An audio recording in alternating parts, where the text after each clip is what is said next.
کے نام سے کہ جس کے قبضے میں میری جان ہے۔ جب مجھے اس مقام پر تقریر کرنے کے لیے مدعو کیا گیا تو میرے پاس دو ہی مواقع تھے۔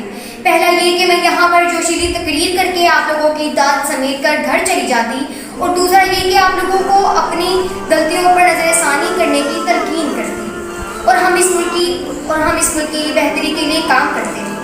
میں نے سوچا کہ کیوں نہ اس مقام پر پاکستان کی بہتری کے حوالے سے بات کی جائے، اور ہم نے اس ملک کے لیے کیا کیا اس حوالے سے بات کی جائے۔ معزز سامعین، ہم سب جانتے ہیں کہ اس بات میں کوئی شبہ نہیں کہ کس قربانیوں کے ساتھ ہم نے اس ملک کو حاصل کیا تھا۔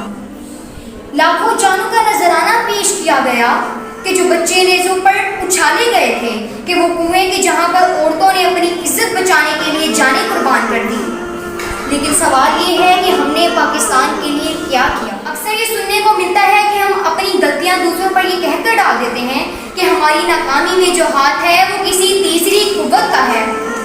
لیکن سوال یہ ہے کہ ہماری ناکامی میں جو ہاتھ ہے وہ واقعی کسی تیسری قوت کا ہے؟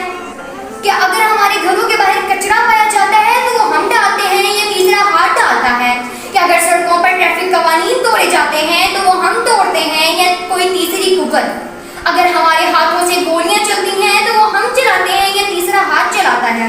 تو کیوں ہم اپنی غلطیوں کا ملبہ دوسروں پر ڈالتے ہیں، اور کب تک یہ ریت قائم کرتے رہیں گے؟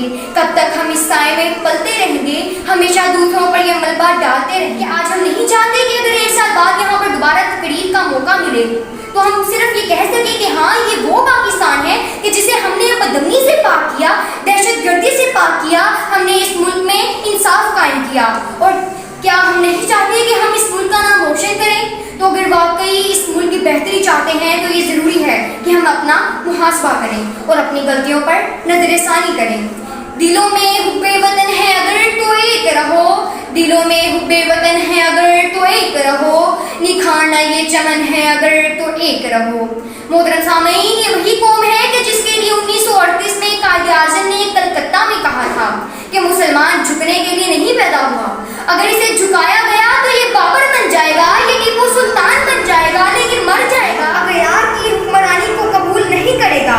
میری بہنوں، آج اس آزادی کے پیغام کے ساتھ یہ یاد رکھو کہ چاہے کتنے بھی نامصائب حالات ہوں، اپنے وطن کی ترقی کے لیے کام کرو، کیونکہ ہم بہترین دین رکھنے والے، کامل دین رکھنے والی قوم ہیں۔ یہ یاد رکھو کہ یہ نفرت بری ہے، نہ پالو اسے، کہ یہ نفرت بری ہے، نہ پالو اسے، دلوں میں خلش ہے، نکالو اسے۔